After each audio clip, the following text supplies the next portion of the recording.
ओम श्री गणेशाय नमः। ओम श्री सरस्वत्यै नमः। ओम श्री गुरुभ्यो नमः। श्रुतिस्मृतिपुराणानाम् आलयं करुणालयं नमामि भगवत्पाद शंकरं लोकशंकरं। शंकरं शंकराचार्यं केशवं बादरायणं सूत्रभाष्यकृतौ वन्दे भगवन्तौ पुनः पुनः। ईश्वरो गुरुरात्मेति मूर्तिभेदविभागिने व्योमवद्व्याप्तदेहाय दक्षिणामूर्तये नमः। योऽन्तः प्रविश्य मम वाचमिमां प्रसुप्तां सञ्जीवयत्यखिलशक्तिधरस्वधाम्ना अन्यांश हस्तचरणश्रवणत्वगादीन् प्राणान् नमो भगवते पुरुषाय तुभ्यम्। कर्मयोग का वर्णन भगवान कर रहे थे। अर्जुन का प्रश्न यह था कि अगर ज्ञान श्रेष्ठ है तो मैं कर्म का अवलंब क्यों करूं। उस पर भगवान ने उत्तर देते हुए कर्म क्यों बताया गया, कर्म की आवश्यकता क्या है, कर्म किए बिना अज्ञानी मनुष्य नहीं रह पाता, कर्म से भिन्न नहीं रह सकता, यह वर्णन किया, यह बताया। अब इसके बाद कैसे दृष्टि से, किस बुद्धि से, किस विचारों से युक्त होकर कर्म करे कि जिसके कारण कर्म का बंधन निर्माण नहीं होता, उसका वर्णन किया।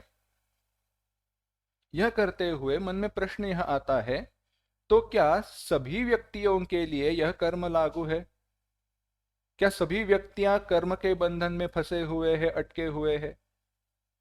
तब भगवान ने कहा कि जो आत्मरति, आत्मतृप्त, आत्मक्रीड़ है, ऐसा जो ज्ञानी है उसके लिए कोई कार्य नहीं रहता है।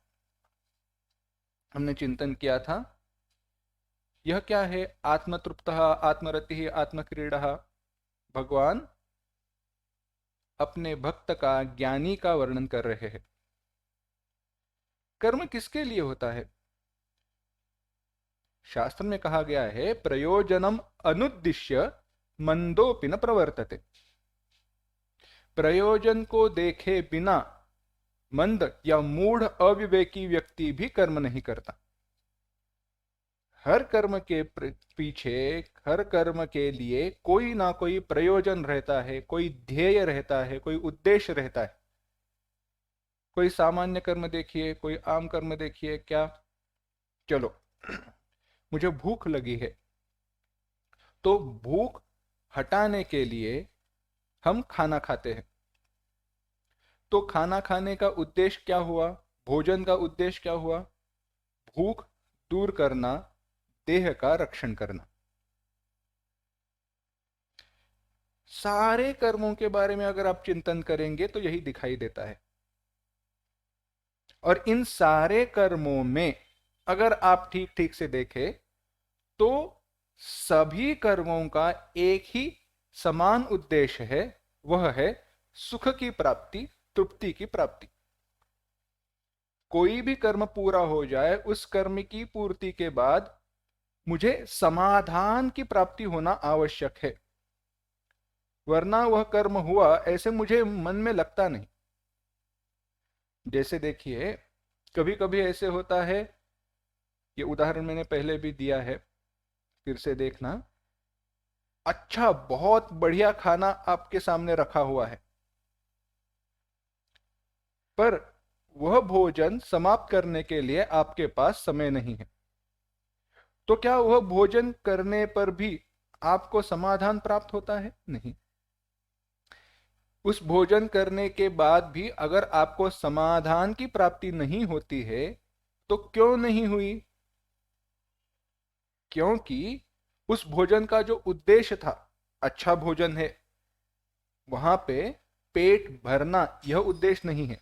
उद्देश्य क्या है? उद्देश्य है मुझे सुख मिले, आनंद मिले, वह मिला नहीं, इसीलिए समाधान है नहीं। सारे कर्मों में बस यही एक हेतु रहता है कि मुझे सुख मिले, आनंद मिले। पर जो आनंदी ही है स्वयं, क्या वह कोई कर्म करेगा?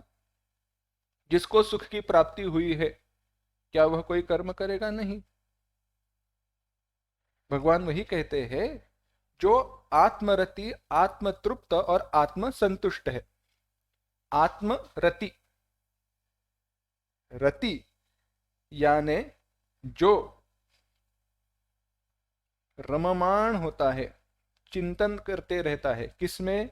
आत्म, परमात्मा में, सच्चिदानंद परब्रह्म स्वरूप परमात्मा में ही जिसका मन लीन हुआ रहता है, तो उसके लिए कोई प्राप्तव्य बचा नहीं। क्योंकि वह जो सुख सागर परमात्मा है, उसमें ही अगर मेरा मन लीन हुआ है, तो मुझे और कैसा सुख चाहिए? कोई सुख आवश्यक नहीं है। आगे क्या कहा? आत्मन्येव च संतुष्टा, उसमें ही मेरा संतोष है। और कैसी संतोष की प्राप्ति मुझे चाहिए? कोई आवश्यकता नहीं। आत्मक्रीड़ा, सारे मेरे जो कर्म होते हैं वह परमात्मा के लिए होते हैं, परमात्मा में होते हैं, तो और कौन सी बड़ी बात हुई? अगर ऐसी बात है तो तस्य कार्यम न विद्यते, उसके लिए कोई भी कर्म नहीं बचता। तो उसके लिए कोई कर्म, क्यों? क्योंकि प्रयोजन दूर हो गया है, कर्म का प्रयोजन दूर हो गया है।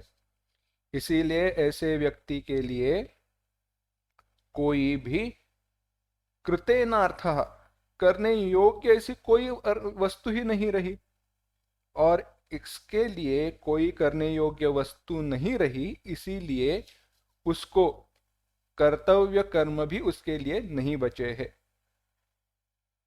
भगवान कहते हैं, इसीलिए है अर्जुन, तुम क्या करो?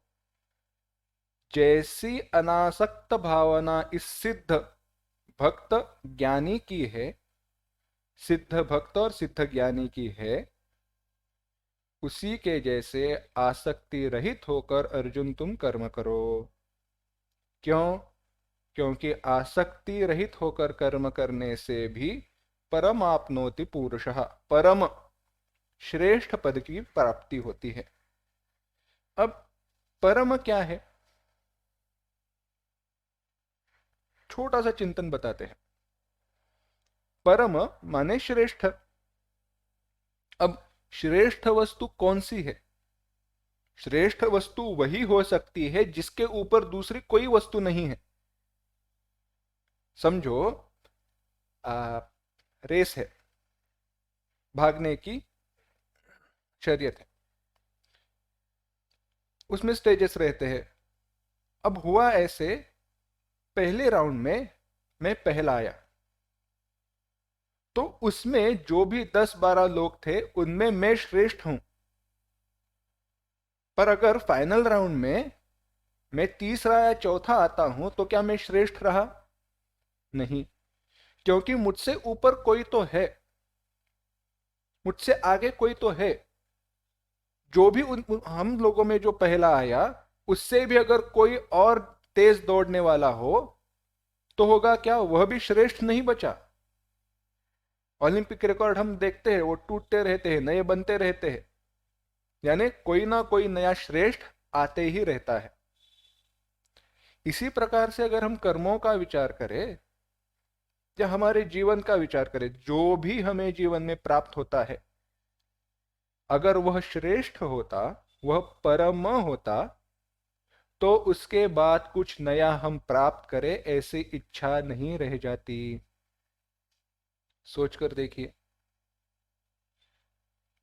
परम वस्तु की प्राप्ति तभी हो जाएगी या तभी हुई है ऐसे हम समझ सकते हैं, जब उसकी प्राप्ति के बाद नया हम कुछ प्राप्त करें ऐसा विचार मन में नहीं आता, आवश्यकता नहीं रहती। तो परम की प्राप्ति कब हो सकती है? जब भगवान परमात्मा की प्राप्ति हो जाए, तो ही परम की प्राप्ति हुई ऐसे हम कह सकते हैं। क्योंकि परमात्मा की प्राप्ति के बाद कोई प्राप्तव्य हम कुछ प्राप्त करें ऐसे नहीं बचता। कैसे कह सकते हो? क्योंकि परमात्मा इस जगत का अभिन्न निमित्त उपादान कारण है। चलो समझो।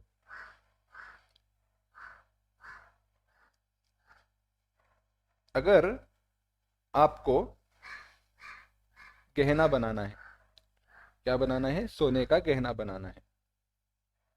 तो सोने के गहने को बनाने के लिए आपको क्या आवश्यक है? धन, पैसा। चाहे आपके पास पैसा हो भी, बहुत सारा पैसा हो, पर सोना ही ना हो तो क्या गहना बनाया जा सकता है? नहीं। तो गहने की प्राप्ति तो तभी है जब आपके पास सोना उपलब्ध हो, है ना? वैसे ही, और अगर आपके पास सोना उपलब्ध है, समझो आपके पास, बोलने में क्या जाता है, 1 किलो की सोने की ईंट है। तो अगर 1 किलो की सोने की ईंट हमारे पास है तो उससे हम जो मन चाहे वैसे गहना बना सकते हैं ना। अगर अंगूठिया बनानी है तो अंगूठिया बना सकते हैं, नथनी बनानी है तो नथनी बना सकते हैं, गले का हार बनाना है वो हार बना सकते हैं, जैसे बनाना है वैसे बना सकते हैं। क्यों? क्योंकि हमारे पास सोना उपलब्ध है। इसी प्रकार से जब परमात्मा की प्राप्ति होती है तो जो चाहे जैसा चाहे वैसे सुख तो मिलते ही जाता है। हम नित्य सुख का ही अनुभव करते हैं। इतना ही नहीं, अगर आगे जाकर कहना है, विशेषता से कहना है, तो जो भी हम अनुभव करते हैं वह स्वयं परमात्मा होने के कारण सुख के अलावा हम दूसरे किसी का भी अनुभव नहीं करेंगे। परमात्मा की प्राप्ति के बाद केवल सुख और सुख का ही हम अनुभव करेंगे। इसीलिए भगवान कहते हैं, असक्त होकर तुम कर्म करो। अच्छा, अनासक्त होकर, आसक्ति को छोड़कर, आसक्ति से रहित होकर। भगवान, बात समझ में आई, पर यह कैसे होता है? क्योंकि भगवान ये गोस्वामी तुलसीदास जी रामचरितमानस में कहते हैं, सो जा नहीं जही देव जनाई, जानत तुम ही होई जाई। आपको जानने वाला आपसे एक हो जाता है। भगवान को जानने वाला भगवान से एक हो जाता है। इसीलिए भगवान की ज्ञान में ही, भगवान के स्वरूप के ज्ञान में ही सारे कर्म और दुखों की समाप्ति है। अच्छा, ऐसी बात है? ज्ञान की इतनी बड़ी महिमा है? हाँ, ज्ञान की इतनी बड़ी महिमा है, तो कर्म क्यों करे? चलो, अज्ञानी को कर्म करना चाहिए, कर्मयोग का आचरण करना चाहिए, जिसके कारण उसके चित्त की शुद्धि हो जाए और चित्त शुद्धि के बाद वही ज्ञान उसको मिल जाए, यह हम मानते हैं। पर हमें यह बताइए, जो ज्ञानी महापुरुष है वह कर्म क्यों करे? ज्ञानियों के लिए भी कर्म क्यों बताया गया? इसी का वर्णन लोक संग्रह की दृष्टि से भगवान करने वाले हैं। 20वां श्लोक देखना। कर्मणैव हि संसिद्धिम् आस्थिता जनकादयः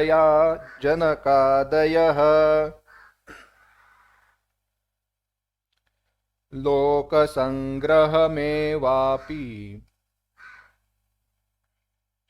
संपश्यन् कर्तुमर्हसि। एक साथ। कर्मणैव हि संसिद्धिम् आस्थिता जनकादयः लोकसंग्रहमेवापि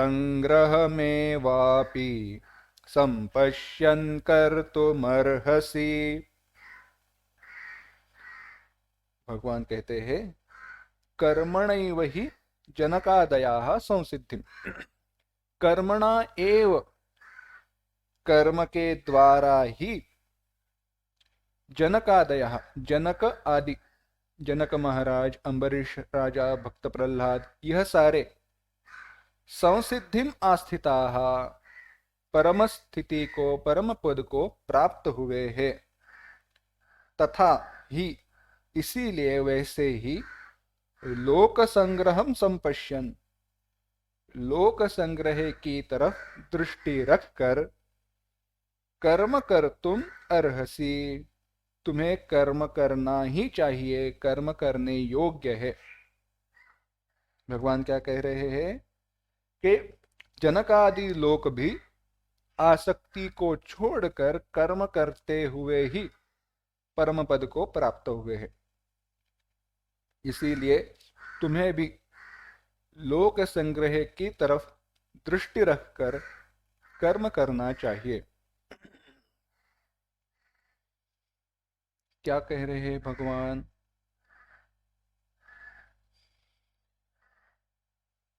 आगे वर्णन आने वाला है। जनकादया, जनक महाराज, प्रहलाद, सारे ज्ञानी थे, पर उन्होंने ज्ञान प्राप्ति के बाद भी कर्म करना छोड़ नहीं दिया। भगवान स्वयं कृष्ण कर्म करते हैं। प्रभु श्री राम जी ज्ञानी है, स्वयं अवतार है, कर्म करते हैं। क्यों कर्म करते हैं? क्योंकि बताया लोक संग्रह के लिए। यहाँ पे एक प्रश्न उठाया जाता है, क्या अगर पर भगवान, आपने कहा कि परमात्मा की प्राप्ति ज्ञान में ही है, ज्ञान के अलावा परमात्मा की प्राप्ति नहीं होती। हाँ, बराबर है। तो कर्म संग्रह के कारण या कर्म करने के कारण आपकी प्राप्ति हुई, ऐसे अब क्यों कह रहे हो? भगवान कहते हैं इसीलिए कह रहा हूं, क्यों? क्योंकि कर्मयोग का आचरण चित्त शुद्धि का सबसे उत्तम तरीका है। क्यों? क्योंकि कर्मयोग की आचरण के कारण कर्म लोक संग्रह भी सिद्ध होता है और परम की प्राप्ति होती है। परम की प्राप्ति कैसे होती है? कर्मयोग के आचरण के कारण चित्त की शुद्धि हो जाती है, और ऐसे चित्त की शुद्धि जिन्होंने प्राप्त की है, उनको मैं स्वयं उनकी ऊपर कृपा करके उनको ज्ञान दे देता हूं, उनको अपना लेता हूं। बाद में चौथे अध्याय में भगवान कहेंगे, तेषामेवानुकंपार्थम अहम अज्ञानजं तमः नाशयाम्यात्मभावस्थम ज्ञानदीपेन भास्वता।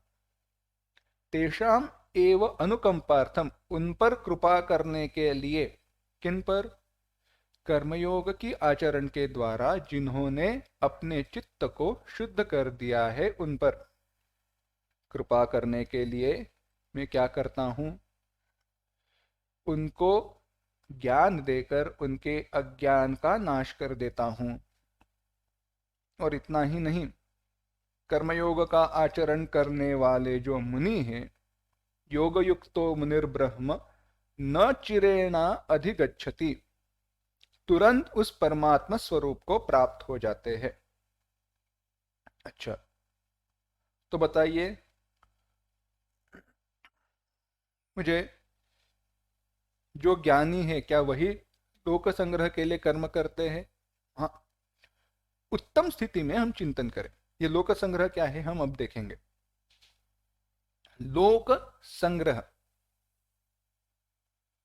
लोगों की दृष्टि से या लोगों के लिए किया गया कर्म, पर लोगों के लिए किया गया कर्म इसके दृष्टि से देखना है कि लोगों का भला हो, इसलिए यह कर्म नहीं। जैसे कर्मयोग में है, लोग कर्म करके परम स्वरूप को प्राप्त हो जाए, ये सामने रखकर, यह दृष्टि को सामने रखकर उनको आदर्शभूत होकर कर्म करना।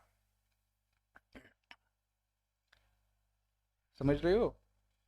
मैं ऐसे कर्म करूं कि मुझे देखकर वैसे ही लोग कर्म करें, और जिस मार्ग से चलकर मैं परम स्वरूप की प्राप्ति की है, परम पद को प्राप्त हुआ हूं, वैसे ही लोग भी उसी पद को प्राप्त हो जाए,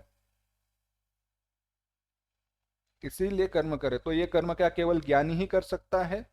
ज्ञानी को तो कर्म करना ही चाहिए, उसको कर्तव्य भावना है नहीं।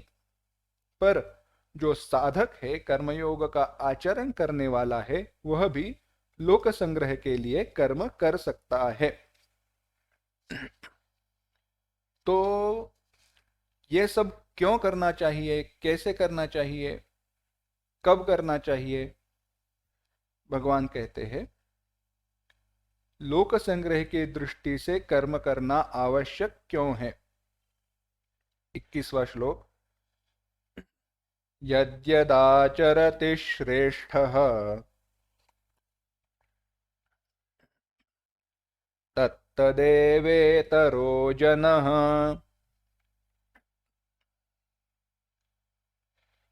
स यत्प्रमाणं कुरुते लोकस्तदनुवर्तते।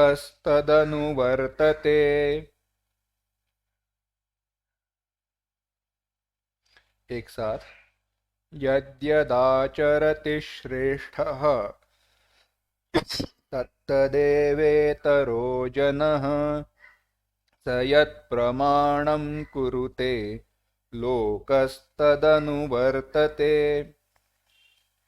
भगवान कहते हैं यद्यदाचरति श्रेष्ठः, श्रेष्ठ जो श्रेष्ठ है, बड़े है, यद्यदाचरति जैसे जैसे आचरण करते हैं, तत्तदेवेतरो जनाः, तत्तदेव इतरो जनाः, इतरः जनाः, बाकी सारे लोग हैं ना, बाकी सारे लोग वैसे ही आचरण करते हैं। कैसे? जैसे बड़ों ने आचरण किया है। इसीलिए सयत प्रमाणम कुरुते, वह जिसको प्रमाण मानता है या जिसको प्रमाण बताता है, लोकस्तदनुवर्तते, सारे लोग, सारा मनुष्य समुदाय उसके अनुसार ही वर्तन करता है। देखना, येथ वडील जे जे म्हणती त्या नाव धर्मू ठेविती। संत ज्ञानेश्वर जी महाराज अपने ग्रंथ ज्ञानेश्वरी में लिखते हैं, यहाँ पे जो भी श्रेष्ठ लोग कर्म करते हैं ना, उसी को नाम धर्म रखा गया है। कैसे? कथा बताते हैं। एक परिव्राजक थे, घूम रहे थे, घूमते घूमते कहाँ पहुंचे? तो पहुंचे रामेश्वर। अब रामेश्वर पहुंचे, साथ में क्या था? केवल उनका कमंडलू था, तांबे का कमंडलू था। अब चिंता ऐसी हुई, अगर यह कमंडलू रखे तो कहाँ रखे? अगर आप रामेश्वर गए हो तो आपको पता है वहां पे सारे तीर्थ है, उन तीर्थों में स्नान करके बाद में दर्शन के लिए जाते हैं। तो पहला तीर्थ है जो समंदर में है, वहां पे जाकर पहला स्नान करते हैं। तो अगर वहां पे स्नान करना है तो कमंडलू कहाँ पे रखे? साथ में ले जाए और पानी में बह जाए तो मिलेगा नहीं, पीछे रेत में रख दे और कोई उठाकर ले जाए तो मिलेगा नहीं, क्या करे? तो उन्होंने सोचा एक काम करते, चलो यहीं पे गड्ढा खोद देते हैं, रेत है, रेत में गड्ढा खोदेंगे, उसमें उस कमंडलू को रख देंगे, और कमंडलू को अब कहाँ पे रेत में गड्ढा खोद कर रख दिया है वह समझने के लिए उसके ऊपर एक सैकत यानी रेत का ही एक शिवलिंग बना देंगे। तो उन्होंने वैसे किया, रेत में गड्ढा खोदा, उसमें उस कमंडलू को रखा, उसके ऊपर शिवलिंग बना दिया, स्नान के लिए चले गए। वापस आए तो देखा वहां पे एक शिवलिंग नहीं था, बहुत सारे शिवलिंग थे। अब ये सोचने लगे अरे ऐसे कैसे हुआ? तो आजू बाजू में ध्यान गया तो पता चला उनके बाद यात्रियों का कोई जत्था आया। उन्होंने देखा अरे कोई महात्मा, कोई परिव्राजक स्नान कर रहे हैं और यहाँ पे उन्होंने शिवलिंग बना दिया है। तो उन्होंने क्या सोचा, शायद यहाँ पे ऐसी ही परंपरा है, कुछ आगे पीछे की सोची नहीं। क्या कहा? यहाँ पे ऐसी ही परंपरा है। क्या परंपरा है? स्नान करने से पहले रेत का एक लिंग बनाना चाहिए, स्नान करना चाहिए, उसको अभिषेक करे और आगे बढ़े। अब बात ऐसी हुई, शिवलिंग बना दिया है तो उसको तोड़ नहीं सकते, चाहे उसके ऊपर संस्कार हुए हो ना हुए हो, वो बात की बात है, भावनाओं की बात है। तो हुआ ऐसे, उनका जो कमंडलू था वो तो चला गया। कहते हैं गतानुगतिको लोकाः न लोका पारमार्थिकाः सेतौ सैकतलिंगेन गतम में ताम्रभाजनम। गतानुगतिको लोकाः, जैसे लोगों ने आचरण किया है दूसरे आचरण करते हैं, सोचे बिना लोग वैसे ही उसका अनुसरण करते हैं।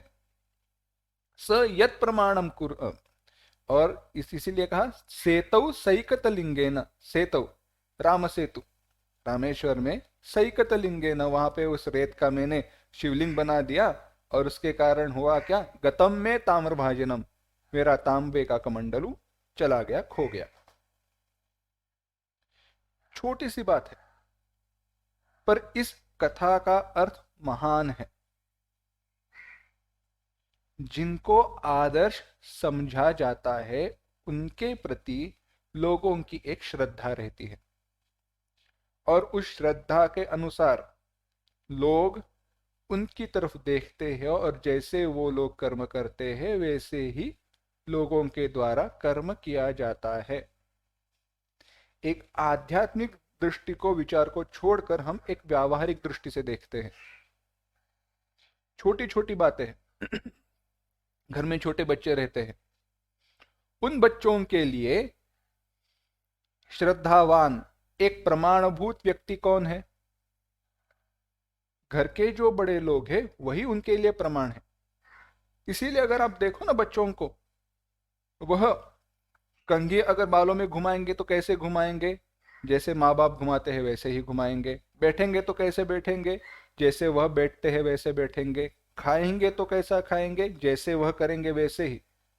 स्कूल में जाने लगते हैं तो आजू बाजू में उनके जो दोस्त है, स्कूल में जो शिक्षक है, उनके अनुसार जैसे देखा जाता है उसी के साथ उनका अनुसरण होता है। यह छोटी बात हुई। आगे बढ़कर देखते हैं, आजकल हमारे लिए प्रमाण यद्यदाचरति श्रेष्ठा कौन हुए हैं? फिल्म स्टार वगैरह सब। वह जैसे कपड़े पहनेंगे वैसे ही हम कपड़े पहनते हैं, वह जो करेंगे वैसे ही हम करते हैं। क्यों? सयत प्रमाणम कुरुते। हमें लगता है वैसे कपड़े पहनेंगे तो हम सुंदर दिखेंगे, तो या वैसे कपड़े पहनना ही अच्छी बात है, वैसे कपड़े पहनना ही एक व्यवहारिक बात है। आगे पीछे का विचार हम करते नहीं है। इसीलिए देखते हैं ना, हम कभी कभी न्यूज में आता है कि उन्होंने ऐसे किया, ऐसे करना नहीं चाहिए था, ये एडवर्टाइज बंद कर दो। क्यों? क्योंकि वो एडवर्टाइज किसी दृष्टि से भी बनाई गई हो, पर उनमें उस व्यक्ति ने जिस पात्र को निभाया है उसे सच समझकर लोग आचरण करेंगे। क्या वो सही है या नहीं है, गलत है, उसके बारे में सोचेंगे नहीं। हमारे यहाँ पे कहावत है ना, यथा राजा तथा प्रजा। अरे अगर हमारे राजा ही आचरण अच्छा नहीं करते, उनका धर्म के अनुसार आचरण नहीं होता है, तो हम क्यों करें? पर अगर राजा धर्म का पालन करने वाला हो, धर्मात्मा हो, तो उसे देखकर प्रजा को भी एक उत्साह निर्माण हो जाता है, उत्साह प्राप्त होता है कि हम भी धर्म का पालन करें। हम कहते हैं ना, राम राज्य होना चाहिए, राम राज्य होना चाहिए। अरे राम राज्य होने के लिए केवल प्रभु राम जी की आवश्यकता नहीं है। प्रभु राम जी के अयोध्या में जैसे नगर जन थे वैसे नगर जनों की भी आवश्यकता है।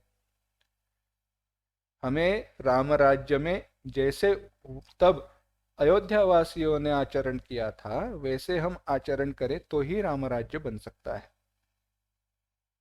और इसके लिए हमें राम जैसे राजा की भी आवश्यकता है।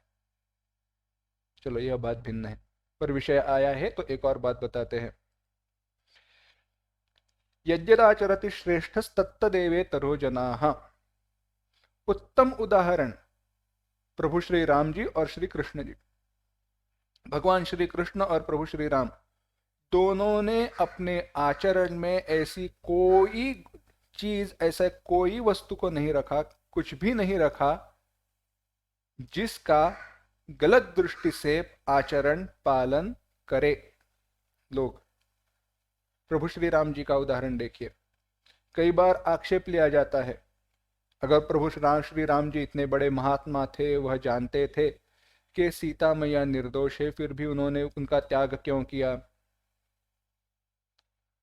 क्योंकि जिन्होंने वाल्मीकि रामायण ठीक ठीक से पढ़ा नहीं है, रामचरितमानस ठीक ठीक से पढ़ा नहीं है, रामायण को ठीक ठीक से जानते नहीं है, वही ऐसे आक्षेप को करते हैं, वही आक्षेप लेंगे।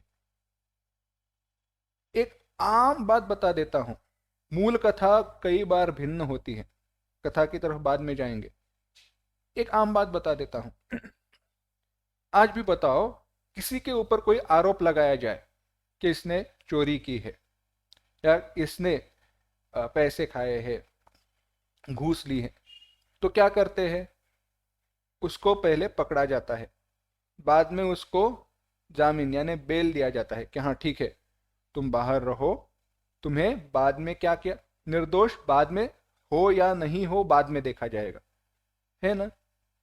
किसी के ऊपर अगर आरोप लगाया जाए तो ऐसे नहीं कहा जाता हम जानते हैं वह सही है इसलिए हम उनके ऊपर कोई कार्रवाई नहीं करेंगे, ऐसे नहीं होता है न्याय व्यवस्था में। तो अगर ऐसे हम न्याय व्यवस्था को जानते हैं तो जो राजा है, अगर स्वयं उसके ऊपर या उसके परिवार वालों के ऊपर आक्षेप लिया जाए तो उसको क्या करना चाहिए? उसको उन व्यक्तियों के प्रति जिनके ऊपर आरोप लगाया गया है आचरण वैसे ही होना चाहिए जैसे कोई दूसरे आरोपी की तरफ, दूसरे व्यक्ति के तरफ हो। भगवान स्वयं कहते हैं, अप्यहम जीवितम जय्याम त्वाम वा सीते स लक्ष्मणाम। धर्म की रक्षा के लिए मैं स्वयं के जीवन का, अपने जीवित का, सीता का, लक्ष्मण का, सबका त्याग करने के लिए तैयार हूं, पर मैं धर्म का त्याग नहीं करूंगा। थोड़ा आगे विचार करके देखिए, अगर प्रभु श्री राम जी कहते हैं मैं राजा हूं, मैं ज्ञानी हूं, मैं महात्मा हूं, मुझे मैं जानता हूं इसलिए लोगों को बताऊंगा, पर सीता मैया का अभी त्याग नहीं करूंगा, लोग यही नहीं देखेंगे कि सीता मैया निर्दोष थी या नहीं थी। आगे के राजा, आगे के लोग क्या कहेंगे? वह राजा थे, उन्होंने अपने अधिकार का अवलंब करके क्या किया? त्याग नहीं किया। तो अधर्म का संप्रदाय शुरू हो जाएगा, गलत आचरण का संप्रदाय शुरू हो जाएगा। तो धर्म की रक्षा के लिए चाहे मुझे कितने सारे भी दुख न भुगतने पड़े, मैं धर्म नहीं छोड़ूंगा, क्योंकि मुझे देखकर लोग आचरण करने वाले हैं। और यह बात सीता मैया भी जानती थी, इसलिए सीता मैया ने स्वयं कहा मुझे अब वन में जाना है। क्यों? क्योंकि जिन गुरुजनों ने हमारे वनवास में हमारी सेवा की थी, उनकी सेवा मुझे करनी है। इसके लिए ही भगवान श्री राम जी ने सीता मैया को वन में भेजा था। इसलिए नहीं कि कोई एक रजक धोबी ने उनके ऊपर आक्षेप लिया था। अगर वाल्मीकि रामायण पढ़े, मानस तो इसके बारे में कुछ कहता नहीं है। उत्तर रामायण में या वाल्मीकि रामायण में अगर आप पढ़ो तो कहा जाएगा सारे नगरवासियों के मन में ऐसा प्रश्न था कि हमारे धर्मात्मा प्रभु श्री राम जी सीता मैया का अवलंब ऐसे कैसे कर सकते हैं। तो उसी धर्म की रक्षा के लिए यह सारा जो मूल में आप रामायण पढ़े, यह सारी कथाएं ऐसी एक दूसरे के साथ जुड़ी हुई है। धर्म की रक्षा प्रथम है और उसकी रक्षा करके बाद में जनता को भी दिखा दिया कि सीता मैया कैसे निर्दोष है, कलंकहीन है। प्रभु भगवान श्री कृष्ण की बात देखिए, भगवान श्री कृष्ण जानते थे, क्या जानते थे? मेरे बाद मेरा जो वंश है वह बलशाली हो जाएगा, क्योंकि मुझसे उत्पन्न हुआ है। तो जो सारे यादव है वह क्या हो जाएंगे? बलशाली हो जाएंगे। और अगर वह बलशाली हो गए और अगर वो अधर्म का आचरण करने लगे तो होगा क्या? उनका नाश करने के लिए मुझे नए अवतार को धारण करना पड़ेगा। इसीलिए उन्होंने क्या किया? अपनी योग माया के द्वारा जो भी अपने सारे वंशज थे उनको मोहित करके उनका विनाश करवाया। सांब की कथा आपको पता है। उसने मूसल को अपने पेट में रखा, बाद में उसी मूसल के कारण सारे यादवों का विनाश हुआ। यह सब कथा है। जहां पर अपने वंश को भी धर्म की हानि को देखकर भगवान ने नहीं रखा। यही तो सबसे बड़ी बात है। पांडव, सारे पांडव चले गए। पांडवों की भी, जो अर्जुन की भी कथा आती है। अर्जुन जब भगवान श्री कृष्ण को अंतिम समय पे मिलकर वापस आ रहा था तो जो भी अर्जुन का तेज था उसको भगवान ने छीन लिया। इसीलिए बाद में जिस धनुष्य से तो भगवान शिव जी को भी हराया था उस गांडीव धनुष्य को अर्जुन उठा नहीं पाए। यह बात है। इसे कहते हैं यद्यदाचरति श्रेष्ठस्तत्तदेवेतरो जनाः। धर्म की रक्षा के लिए जो योग्य है, चाहे मुझे वो दुख देने वाला क्यों न हो, मैं उसका आचरण करूंगा ही। क्यों? क्योंकि मुझे देखकर लोग कर्म करेंगे और अगर वह गलत कर्म करें तो उनकी हानि है, मैं उनकी हानि देख नहीं सकता। तो क्या कहा है? स यत् प्रमाणम कुरुते, जो सह यत् प्रमाणम, जिस चीज को, जिस कर्म को वह प्रमाण बताते हैं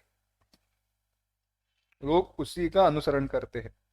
और यह बात ध्यान में रखनी चाहिए। भगवान का अनुसरण करे तो इसका अर्थ ये नहीं भगवान ने माखन की चोरी की थी तो हम भी चोरी करें। भगवान ने माखन की चोरी की थी पर उसको प्रमाण नहीं बताया। भगवान ने किसे प्रमाण बताया है, क्या करे, और ऐसे भगवान ने स्वयं करके बताया है, उसी को हमें करना चाहिए। क्योंकि भगवान के सारे कर्मों के पीछे भगवान का क्या विचार है, क्या उनका आचरण है, हेतु है, यह हम समझ नहीं सकते, जान नहीं सकते। इसीलिए जैसे भगवान ने बताया है और जो भगवान ने किया है उसी का हमें आचरण करना चाहिए। यह कहकर भगवान कहते हैं अर्जुन, अगर तुम सोचते हो कि मुझे भी कर्म करना आवश्यक है, मुझे कर्म कर्तव्य कर्म है, तो ऐसी बात नहीं है। 22वां श्लोक। न मे पार्थास्ति कर्तव्यम् त्रिषु लोकेषु किंचन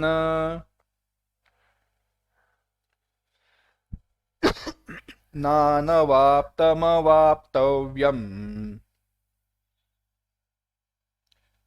वर्त एव च कर्मणि। एक साथ।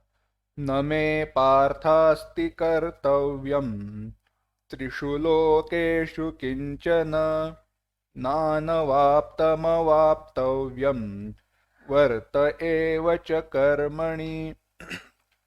भगवान कहते हैं, हे पार्थ, हे अर्जुन, त्रिषु लोकेषु में किंचन कर्तव्यम न अस्ति। तीनों लोकों में मेरे लिए कोई भी कर्तव्य कर्म नहीं है। और च अवाप्तव्यम, ऐसी कोई वस्तु जिसे प्राप्त करना चाहिए, न अवाप्तम, और ऐसी वस्तु जो मुझे प्राप्त नहीं है, ऐसे कुछ भी नहीं है। फिर भी अहम कर्मणि वर्ते एव, फिर भी मैं कर्म करता ही हूं। हे पार्थ, हे अर्जुन, इन तीनों लोकों में मेरे लिए कोई कर्तव्य नहीं है, और ऐसी कोई वस्तु नहीं है जो मुझे प्राप्त नहीं है, और ऐसी कोई वस्तु नहीं है जो मुझे प्राप्त करनी है। फिर भी मैं आचरण या कर्म करता ही हूं। क्यों? लोक संग्रह के लिए। देखिए, भगवान को क्या चाहिए? कोई आवश्यकता नहीं है। सब कुछ भगवान को प्राप्त है, सब कुछ भगवान के पास है। धर्म, अर्थ, काम, मोक्ष सारे भगवान के पास है। भगवान, इस अर्थ शब्द का अर्थ यही है ना। भगवान का अर्थ क्या है? जिसके पास 6 भग है। भग यानी 6 चीजें। क्या? ऐश्वर्यस्य समग्रस्य, धर्मस्य यशसश्रियः, वैराग्यश्चाथ मोक्षस्य, षण्णाम भग इति ऋणात्। समग्र ऐश्वर्य, समग्र धर्म, समग्र यश, समग्र श्री, समग्र ज्ञान और समग्र वैराग्य और ज्ञान, यह सारी वस्तुएं, यह सारे 6 चीजें जिनमें होती है, उन्हें भगवान कहते हैं। दुनिया का सारा ऐश्वर्य जिनके पास हो, या दुनिया के सारे ऐश्वर्य की स्थिति जिनके कारण हो, दुनिया का सारा वैराग्य जिनके कारण हो, ऐसे तो भगवान है। तो भगवान को ना कोई प्राप्त करने योग्य वस्तु है, ना ऐसी वस्तु है जो उन्हें प्राप्त है नहीं। फिर भी भगवान कर्म करते हैं। क्यों करते हैं? इसीलिए करते हैं क्योंकि लोक संग्रह। लोक संग्रह का फिर से एक बार विचार देखना। ऐसे कर्म करने का हेतु, लोक संग्रह इस दृष्टि से देखना कि कर्म करने का हेतु क्या है। मेरे कर्म, यहाँ पे जब हम कर्तव्य कर्म कहते हैं ना, तो कर्तव्य कर्म जो करने चाहिए, करने योग्य है, उन्हीं कर्मों का विचार करना चाहिए। मैं कर्म क्यों करूं? क्यों करने चाहिए? इसीलिए क्योंकि उसे देखकर बाकी लोग कर्म करेंगे और धर्म की मार्ग से भ्रष्ट नहीं हो जाएंगे, सही मार्ग का त्याग वह नहीं करेंगे। सोचकर देखिए, धर्म की रक्षा करने वाले या समाज की रक्षा करने वाले अगर धर्म का आचरण, नीति का आचरण छोड़ दे, तो समाज किसकी तरफ विश्वास के दृष्टि से देखेगा, विश्वास रखेगा? नहीं रख पाएगा।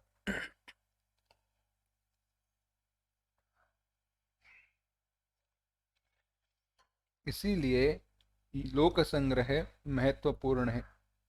सारे संतों ने देखिए आचरण किया है। क्यों आचरण किया? क्यों कर्म किया? इसीलिए कि लोग धर्म का पालन करें।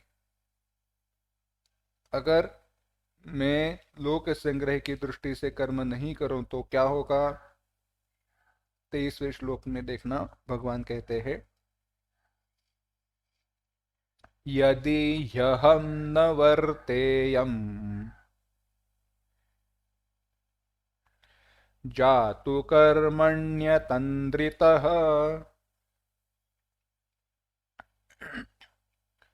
मम वर्त्मानुवर्तन्ते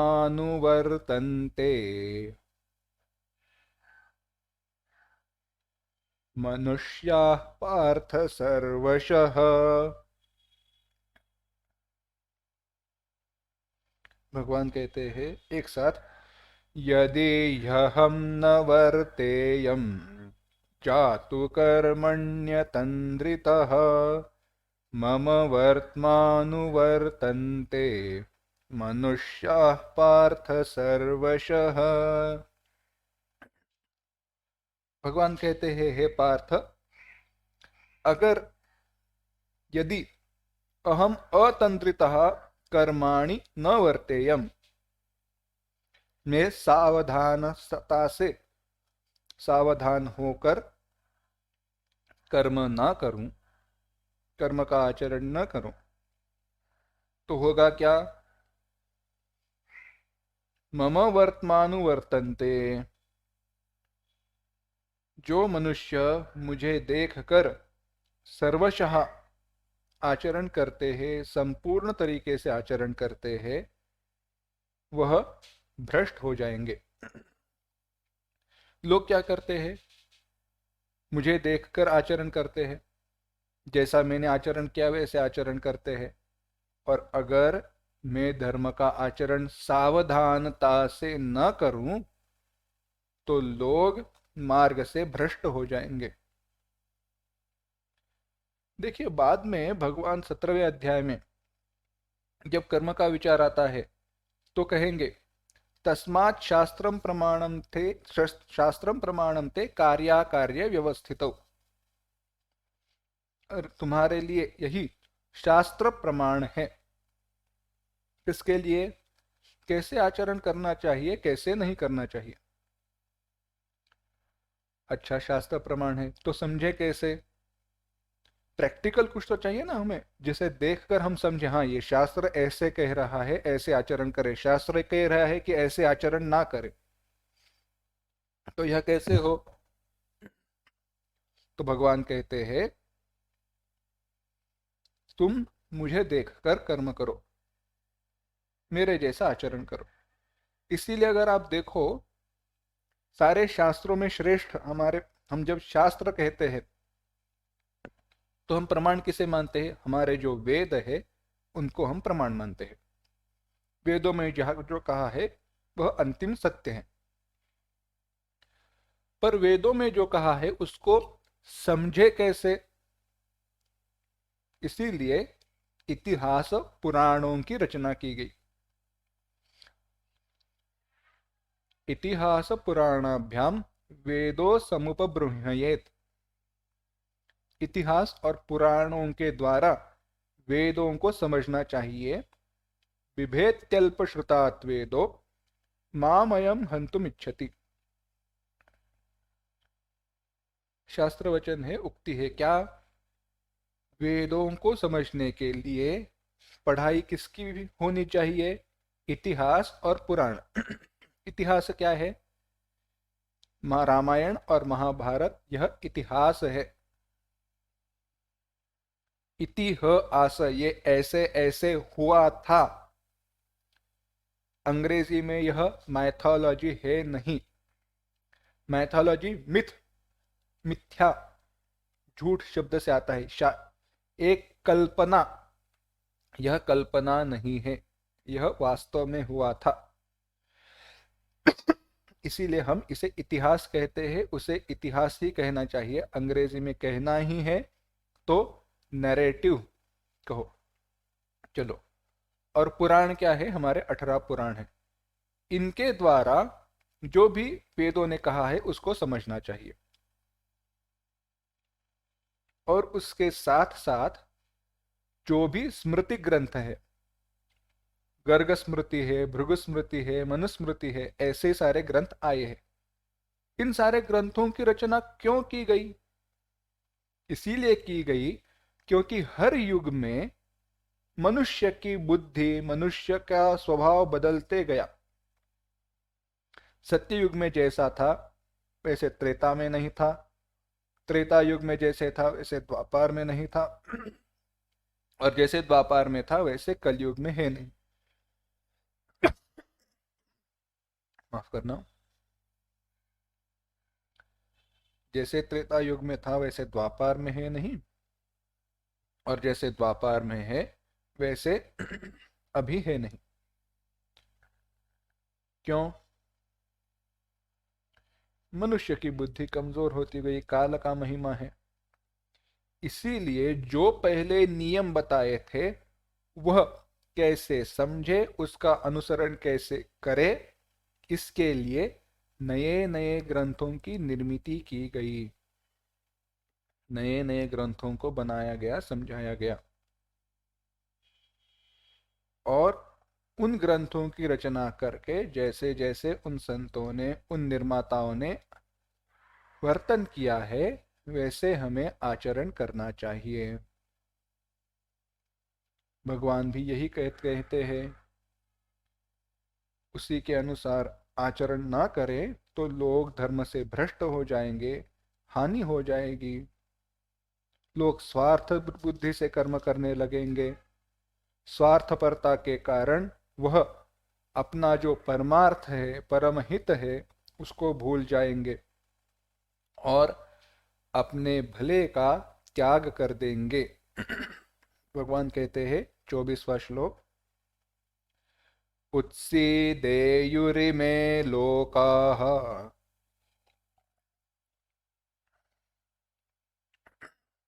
न कुर्यां कर्म चेदहम्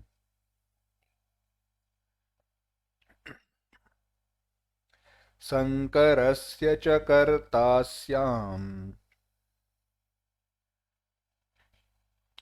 उपहन्यामिमाः प्रजाः।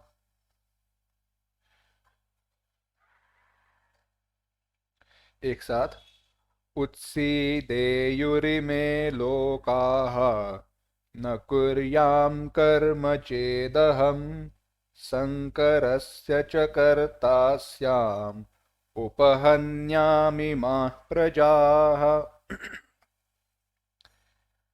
भगवान कहते हैं, अगर मैंने कर्म नहीं किया,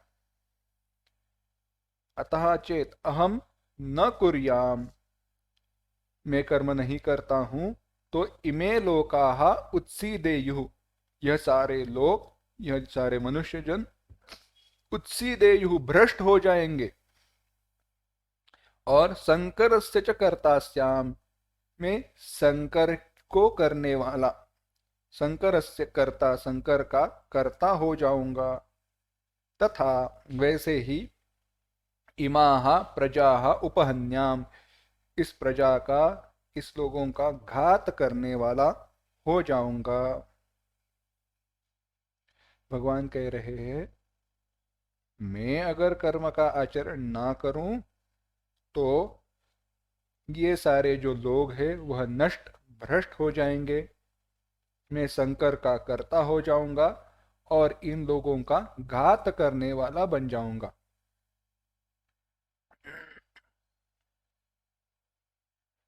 विचार करके देखिए, अगर भगवान कोई ऐसा कर्म करते जो लोगों की हानि के कारण हो जाए, केवल विचार करके देखिए, अगर उनके मन में आया, क्या मैं सामर्थ्यवान हूं, सर्वसंपन्न हूं, तो मैं स्वयं आक्रमण करके क्या करूंगा, सारे दुनिया को जीत लूंगा। हस्तिनापुर क्या, सारे जो सारे देश है उन पर मैं राज्य करूंगा। सारे शाल्य, ये भीष्म, ये सारे जो है वह मेरे सेवक बन जाएंगे, उनको मैं सेवक बना दूंगा। कोई बड़ी बात नहीं थी, पर उन्होंने वैसे नहीं किया। क्यों? क्योंकि वह धर्म का आचरण नहीं है। और आगे चलकर अगर वह कर्म करना करते ही नहीं तो लोग क्या कहते, कर्म की कोई आवश्यकता नहीं है, कर्म करके क्या करना है, क्यों क्या करना है, अरे कर्म करो ना।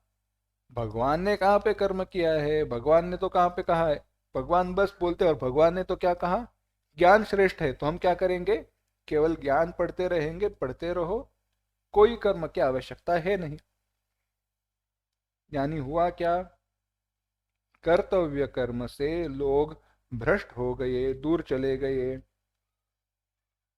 अब इतना ही नहीं, भगवान जब कर्म करेंगे, हमने देखा, वह बताएंगे कर्म कैसे करना चाहिए, क्यों करना चाहिए, कब करना चाहिए। कैसे, क्यों, कब, यह किस पर निर्भर करता है? देश, काल, वस्तु, वर्ण, कर्म, इसके ऊपर निर्भर करता है। कौन सा कर्म कौन करे, कब करे, कहाँ कर रहा है तो कैसे करे, इसके अनुसार सारे भेद बताए गए हैं।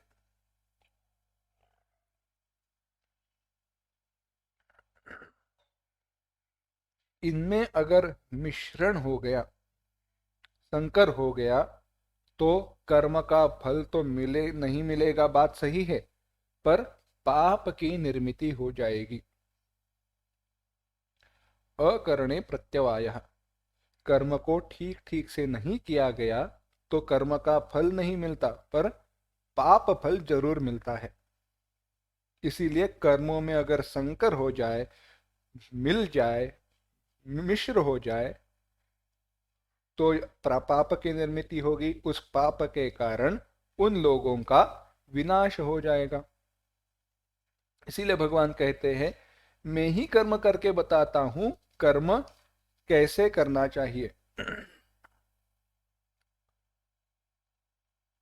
हमें लगता है यह कितनी छोटी सी बात है, नहीं। एक बार मनुष्य अपने कर्म से भ्रष्ट हो गया तो स्वार्थी बन जाता है। वह क्या कहता है, अच्छा ये दोनों कर्मों में एक समानता है, उन्होंने उनको मिक्स कर दिया, मेल कर दिया और किया है, तो ऐसे कर सकते हैं, तो दूसरे दो कर्म क्यों नहीं करे? करते करते करते वह केवल अपने स्वार्थ के लिए ही कर्म करने वाला हो जाएगा। उसके सारे कर्म लोगों के लिए नहीं, पर अपनी स्वार्थ के लिए ही होंगे। इसीलिए आदर्श भूत होकर कर्म करना चाहिए, और वही ध्यान में रखकर अर्जुन, मैं कर्म करता हूं, इस प्रकार से सावधानता से कर्म अगर ना करे या अज्ञानवश उन कर्मों का त्याग करे, तो होने वाले जो परिणाम है वह बताकर लोक संग्रह की दृष्टि से विहित कर्म की, जो कर्तव्य कर्म है, उसकी आवश्यकता भगवान ने बताई। और इसी दृष्टि से, लोक संग्रह की दृष्टि से, ज्ञानी को कर्म करना ही चाहिए, यह भगवान बताने वाले हैं। 25वां श्लोक देखना। सक्ता कर्मण्य विद्वांसः यथा कुर्वन्ति भारत कुर्याद् विद्वांस्तथा सक्तः चिकीर्षुर्लोकसंग्रहम्। एक साथ। सक्ताः कर्मण्य विद्वांसः यथा कुर्वन्ति भारत कुर्याद् विद्वांस्तथा सक्तः चिकीर्षुर्लोकसंग्रहम्। हे भारत, हे अर्जुन, कर्मणि सक्ताः अविद्वांसः, कर्म में आसक्त जो अविवेकी है, यथा कर्म कुर्वन्ति, जैसे कर्म करते हैं, तथा वैसे ही, असक्तः आसक्ति रहित, विद्वान जो विद्वान विवेकी है, लोक संग्रहम चिकीर्षुः कर्म कुर्यात्, लोक संग्रह की दृष्टि से, लोक संग्रह के कारण उन्हें कर्म करना चाहिए। भगवान एक आम बात कह देते हैं, कर्म में आसक्त रहने वाले अज्ञानी जिस प्रकार से कर्म करते हैं, यानी वह जो कर्म करते हैं, उसी प्रकार से कर्म में आसक्ति ना होने वाले ज्ञानियों को भी लोक संग्रह के लिए कर्म करना चाहिए। दो लोगों के बारे में बताया है, अविद्वांसः विद्वांसः। अगर हम एक रचना करें, हम लेवल्स बनाए, लेवल्स करें, स्तर दिखाए, तो 3 स्तरों का विचार करना चाहिए। क्या? एक ज्ञानी, एक साधक और अज्ञानी। ज्ञानी कैसे है? वह विवेकी है। कर्म क्या है, ज्ञान क्या है, कर्मयोग क्या है, ब्रह्म क्या है, यह सब जानते हैं और उस विवेक के साथ वैराग्य होने के कारण कर्म की आवश्यकता उन्हें नहीं होती। साधक, उनके पास विवेक है। जो साधक है उनके पास विवेक है, पर उनके पास क्या नहीं है? उनके पास वैराग्य तीव्र मात्रा में नहीं है। इसीलिए उनके पास विवेक तो है, पर कर्म होते रहता है, इसलिए कर्म करते करते वह विवेक जागृत रखते हैं। और अज्ञानी क्या है? अविवेकी है, केवल फल की इच्छा से कर्म करते हैं। भगवान यहाँ पे कहते हैं, जैसे ही आसक्ति के कारण फल की इच्छा से अज्ञानी अविवेकी लोग कर्म करते हैं ना, उसी के अनुसार, उसी के लिए साधकों को और ज्ञानियों को कर्म योग का या लोक संग्रह के लिए कर्म का आचरण करना चाहिए। क्यों? क्योंकि कभी तो यह जो अविवेकी अज्ञानी है, उसके मन में विवेक जागृत होकर, उत्पन्न होकर, जैसे आपने कर्म किया है, ज्ञानियों ने, साधकों ने कर्म किया है, वैसे वह कर्म करेंगे, यथा तथा। इसीलिए ज्ञानियों को कर्म करना चाहिए। लोक संग्रहम चिकीर्षु। और यह करते हुए एक महत्वपूर्ण बात वह कहते हैं, 26वां श्लोक देखना। न बुद्धिभेदम जनयेत अज्ञानां कर्म संगिनाम जोषयेत सर्वकर्माणि विद्वान् युक्तः समाचरन्। एक साथ। न बुद्धिभेदं जनयेत अज्ञानां कर्म संगिनां जोषयेत सर्वकर्माणि विद्वान् युक्तः समाचरन्। युक्तः विद्वान, परमात्मा में जो मनुष्य स्थित है, ऐसे व्यक्ति को कर्म संगीनाम अज्ञानाम, जो कर्म में, शास्त्र विहित कर्म में आसक्त है, उनके मन में, और अज्ञानिनाम, अज्ञानियों के मन में बुद्धि भेदम न जनयेत, बुद्धि भ्रम, बुद्धि भ्रम माने कर्म में अश्रद्धा उत्पन्न न करे, न जनयेत। तो क्या करना चाहिए? सर्वकर्माणि समाचरण जोशयेत, शास्त्र विहित कर्मों का आचरण करते हुए वह कर्म करने के लिए उनको प्रवृत्त ही करना चाहिए। भगवान क्या उपदेश देते हैं, क्या आदेश देते हैं? कहते हैं, ज्ञानियों को अज्ञानियों के मन में बुद्धि भेद उत्पन्न नहीं करना चाहिए। ऐसे नहीं कहना चाहिए, क्या क्या कर्म कर्म कर रहे हो, क्या भजन कर रहे हो, क्या कीर्तन कर रहे हो, थोड़ा मनन चिंतन करो, वेदांत वगैरह पढ़ो, कर्म में कुछ रखा नहीं है। ऐसे ना कहो। क्यों? उनकी प्रगति की जगह उनकी अधोगति हो जाएगी, उनका विनाश हो जाएगा। कैसे विनाश हो जाएगा? अरे जिसकी बुद्धि कर्म में आसक्त है, जो हर वक्त विषयों का चिंतन करता है, वह क्या भगवान का चिंतन करेगा। और जो कर्म, पूजा, अर्चन, भजन, जो भगवान के चिंतन का साधन उसके पास उपलब्ध था, उसको भी तुमने छीन लिया है।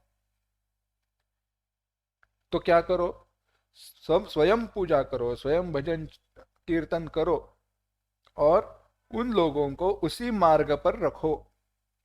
कर्म का हमने चिंतन किया है ना, हमारी सामान्य प्रवृत्ति क्या है, नैसर्गिक प्रवृत्ति क्या है, अधोगति, गलत कर्म करने के तरफ ही हमारी प्रवृत्ति होती है, पाप की कर्म की तरफ ही हमारी प्रवृत्ति होती है।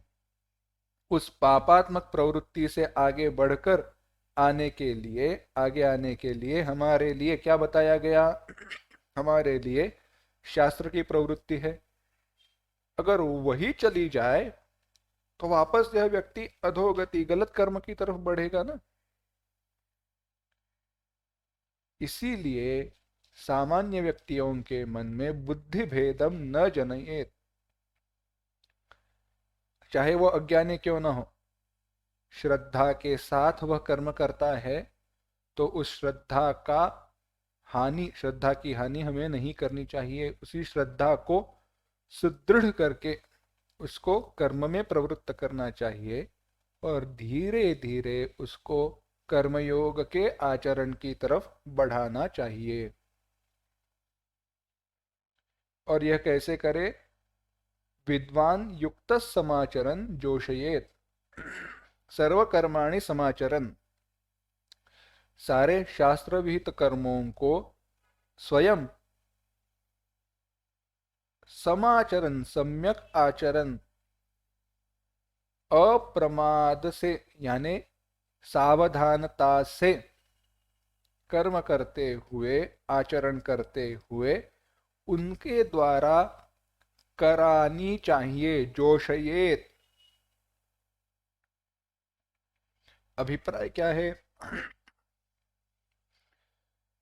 मोहवश विहित कर्मों का त्याग होता है, मोह के कारण विहित कर्मों का त्याग होता है। क्यों, आलस्य और प्रमाद, प्रमादालस्य निद्रा भी। अगर आप किसी को कहे क्या कोई आवश्यकता नहीं है, ध्यान करो, तो क्या करेगा, अरे ध्यान करना तो क्या, बैठो और आंख बंद करके रह जाओ। तो जो जिसके मन में आलस्य है, प्रमाद है, वह क्या करेगा, अरे ये तो आसान तरीका है। पर उसको क्या पता ध्यान कितना कठिन रहता है, ध्यान इतना आसान है नहीं ना। यानी प्रमाद और आलस, वो तो तैयार ही है कर्म छोड़ने के लिए, तो वह कर्म छोड़ देगा। तो यानी गया क्या, हाथ का भी चला गया और जिसको पकड़ने चले थे वो भी चला गया। कहावत है ना, वो कथा है, एक शेर था, शेर ने एक खरगोश को पकड़ लिया। अब उसको पकड़ लिया तो उसको सामने देखा एक हिरण है, तो सोचा खरगोश को खा के क्या करना है, हिरण को पकड़ते। इसलिए उसने हाथ में जो खरगोश था उसको छोड़ दिया और हिरण के पीछे पीछे भागने लगा।